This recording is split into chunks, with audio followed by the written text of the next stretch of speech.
Hello young doctors, in this video we shall be discussing about the types of adsorption. Adsorption होते time adsorbent होता है, adsorbent की surface और adsorbate आकर adsorb होता है, यानी यहाँ पर either van der Waals forces हो सकती हैं या तो chemical bond formation हो सकती है. अगर सिर्फ van der Waals forces होंगी then that type of adsorption is known as physical adsorption, physisorption और van der Waals adsorption.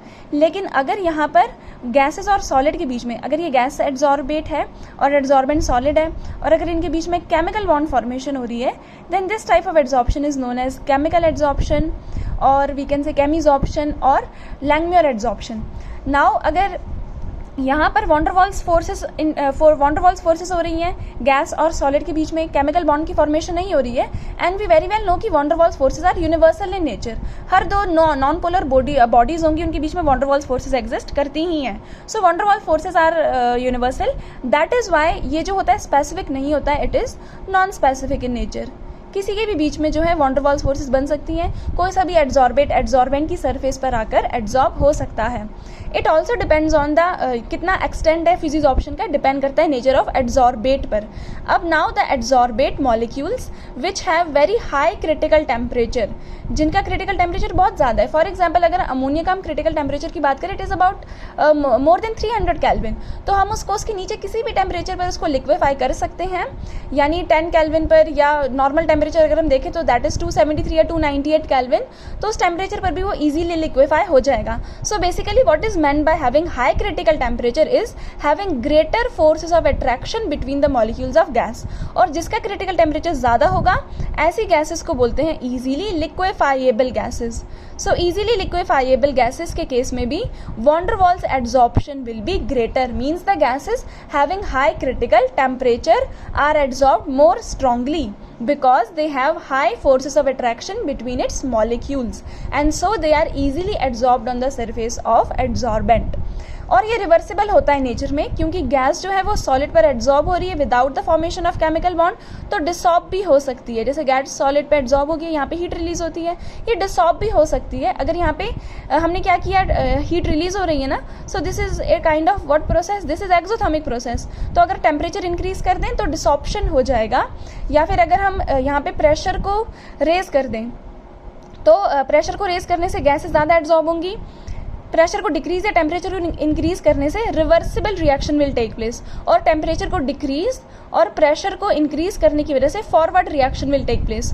So this reaction is reversible in nature. Next, it has low enthalpy of adsorption, क्योंकि no chemical bond formation is there, so that is why यहाँ पे enthalpy of adsorption, heat तो release होगी लेकिन बहुत कम heat release होगी. So process is exothermic but the enthalpy of adsorption is very low and it is around 20 to 40 kilojoule per mole. Next, क्योंकि यहाँ पे केमिकल बॉन्ड फॉर्मेशन नहीं हो रही, कोई केमिकल रिएक्शन इन्वॉल्व नहीं है, so that is why activation energy is also lower. Activation energy होती है कितनी, एक्स्ट्रा अमाउंट में उसको एनर्जी चाहिए बॉन्ड बनाने के लिए. जैसे आपने केमिकल अगर आपने केमिकल काइनेटिक्स चैप्टर पढ़ा था तो यू माइट बी नोइंग कि अगर ऐसे करके रिएक्शन का प्रोसेस है, यहाँ पे एंथैल्पी क्या है, ज़्यादा है, और यहाँ पर क्या है, कम हो गई है ना, यानी हीट रिलीज हो गई है. So this is exothermic process. और ये होती है थ्रेशोल्ड एनर्जी, जितनी ये होती है कौन सी energy, energy that the molecules already possess. दी होती है थ्रेशोल्ड एनर्जी, जो उसको चाहिए एक्टिवेटेड कॉम्प्लेक्स या ट्रांजिशन कॉम्प्लेक्स बनाने के लिए. वहाँ तक जाने के लिए, यानी प्रोडक्ट बनाने के लिए उसको ये पहाड़ क्रॉस करना पड़ेगा, और ये पहाड़ क्रॉस करने के लिए आधी एनर्जी तो उसके पास है, आधी उसको मांगनी पड़ेगी, यानी बाहर से लेनी पड़ेगी. This extra amount of energy is known as activation energy. क्योंकि यहाँ पे बॉन्ड की फॉर्मेशन नहीं हो रही है, कोई केमिकल रिएक्शन नहीं है, so this activation energy is very low in case of physisorption. क्योंकि यहाँ पे जो है van der Waals फोर्सेस ही हैं, so that is why uni molecular layer नहीं बनती है, बहुत सारी लेयर्स बनती हैं. So multi molecular layer of adsorbate are formed on the surface of adsorbents. अगर सरफेस एरिया हम एड्जॉर्बेंट का बढ़ाएंगे तो उसके साथ साथ एड्जॉर्प्शन का रेट भी बढ़ेगा, बिकॉज फ्री वैलेंसीज बढ़ जाएंगी और वी कैन से कि रेसिडुअल फोर्सेस बढ़ जाएंगी. That is why surface area बढ़ाने पर एड्जॉर्प्शन का रेट बढ़ेगा. ये हमने फैक्टर्स में भी पढ़ा था. Next is chemisorption. Now what happens in chemisorption, chemical bond formation takes place between adsorbate and adsorbent. So अब क्योंकि केमिकल बॉन्ड बन रहा है, that is why this reaction is highly specific, क्योंकि केमिकल बॉन्ड हर एक मॉलिक्यूल्स के बीच में नहीं बनता है. ऑक्सीजन सिर्फ उन्हीं मॉलिक्यूल्स पर जाकर एड्जॉर्ब होगा जो ऑक्साइड्स बनाते हैं, और हाइड्रोजन सिर्फ उन्हीं पर जाकर एड्जॉर्ब होगा जो हाइड्रोजन हाइड्राइड्स बनाते हैं। जैसे हाइड्राइड सिर्फ ट्रांजिशन एलिमेंट्स ही ज़्यादा बनाते हैं, और ऑक्साइड जैसे कि कार्बन भी बनाते हैं, मेटल्स भी बनाते हैं, ट्रांजिशन मेटल्स भी बनाते हैं। So that is why this reaction is highly specific in nature because chemical bond formation is taking place. Next हमने यहाँ पे बात की थी नेचर ऑफ एड्जॉर्बेट की। यहाँ पर एड्जॉर्बेट ऐसा होना चाहिए जो कि केमिकल बॉन्ड की फॉर्मेशन कराए। Since chemical bond is getting formed, अब जैसे कि हमने ऑक्सीजन लिया, ऑक्सीजन ने तो कार्बन डाइऑक्साइड या कार्बन मोनोऑक्साइड बना दिया, सो that is why this reaction is irreversible in nature. अब दोबारा से रिवर्स नहीं हो सकती है बिकॉज कोई रिएक्शन हुई, for example carbon monoxide carbon dioxide बन गया, ये तो रिलीज होगी गैसेस, अब इसको रिवर्स कैसे कर सकते हैं? So that is why mostly these reactions are irreversible in nature. अब क्योंकि यहाँ पे केमिकल बॉन्ड फॉर्मेशन हो रहा है, that is why here high activation energy is required because chemical bond is getting formed. यहाँ पे इसको जो मिनिमम एनर्जी चाहिए होती है ट्रांजिशन स्टेट बनाने के लिए, इसको बोलते हैं थ्रेशोल्ड एनर्जी, और इतनी में एनर्जी इसके पास ऑलरेडी है, बस इसको extra amount of energy absorb करनी है। This is activation energy. So activation energy in this case is very high. और हीट ऑफ एड्जॉर्प्शन, ये रिएक्शन भी एक्सोथर्मिक होगी क्योंकि केमिकल बॉन्ड बन रहा है तो हीट इज रिलीज्ड। बॉन्ड को ब्रेक करते टाइम एनर्जी इज रिक्वायर्ड, और बॉन्ड के बनते टाइम एनर्जी इज रिलीज्ड। क्योंकि यहाँ पे बॉन्ड बन रहा है, that is why energy release will also be higher. यहाँ पे लार्ज अमाउंट ऑफ एनर्जी, लगभग 200 to 400 किलो जूल पर mole of energy is release in this case. और we can say not 200 but sorry 40, यहाँ पे हमने 20 to 40 लिखा था ना, सो 20 to 40 किलो जूल पर मोल, और यहाँ पे 40 से 400 किलो जूल पर mole of energy is released. अब क्योंकि यहाँ पे केमिकल बॉन्ड बन रहा है, वो तो एक ही मॉलिक्यूल के साथ बन सकता है, that is why unimolecular layer is formed. And यहाँ पे हमने सरफेस एरिया की बात की थी, यहाँ पे भी सरफेस एरिया को बढ़ाने की वजह से rate of adsorption will increase in this case as well. So we were talking about physical adsorption and chemical adsorption. Physical adsorption को वॉन डर वाल्स एड्जॉर्प्शन और फिजिजॉर्प्शन भी कहते हैं। जब गैस किसी एड्जॉर्बेंट पे हेल्ड होगी by van der Waals forces और यहाँ पे केमिकल बॉन्ड नहीं बनेगा, then that adsorption is physical adsorption. और जब केमिकल बॉन्ड बनेगा ईदर कोवलेंट और ionic, then that adsorption is chemical adsorption. यहाँ पे फिजिकल चेंज है, यानी कोई केमिकल बॉन्ड नहीं बन रहा है, ये केमिकल चेंज है क्योंकि यहाँ पे केमिकल बॉन्ड बन रहा है। ये नॉन स्पेसिफिक होती है नेचर में क्योंकि van der Waals forces are universal, और वॉन डर वाल्स फोर्सेस किसी भी गैस या सॉलिड के बीच में बन सकती हैं, that is why it is non specific.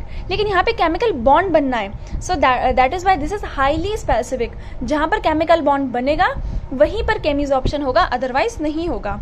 Easily लिक्विफाइएबल gases, वो गैसेस जिनके लिए क्रिटिकल टेम्परेचर बहुत ज़्यादा है, वो कम टेम्परेचर पर भी एड्जॉर्ब हो सकती हैं बिकॉज उनमें फोर्सेस ऑफ अट्रैक्शन ज़्यादा होती हैं। यहाँ पे कोई ऐसा कोरिलेशन तो नहीं है क्रिटिकल टेम्परेचर के साथ, लेकिन हाँ एड्जॉर्बेट कुछ ऐसा होना चाहिए कि वो इजीली केमिकल बॉन्ड बना ले एड्जॉर्बेंट के साथ। फिजिजॉर्प्शन रिवर्सिबल प्रोसेस है, गैस सॉलिड पे एड्जॉर्ब हो रही है, डिसॉर्ब भी हो सकती है। ये देखिए इसका बनना, यहाँ पे हीट रिलीज हो रही है, तो अगर हम प्रेशर को डिक्रीज कर दें या टेम्परेचर को इंक्रीज कर दें तो डिसॉर्प्शन भी होगा। प्रेशर को डिक्रीज करने से क्या होगा, अगर हम प्रेशर ज़्यादा मतलब पहले ज़्यादा लगाएंगे तो एड्जॉर्ब ज़्यादा होंगे पार्टिकल्स, लेकिन अगर हम प्रेशर कम कर देंगे तो पार्टिकल्स फ्री हो जाएंगे और van der Waals forces week हो जाएंगी। टेम्परेचर इंक्रीज करने की वजह से भी जो बॉन्ड है वॉन डर वाल्स फोर्सेस ये ब्रेक कर जाएंगी। केमिजॉर्प्शन जो है इरिवर्सिबल प्रोसेस है।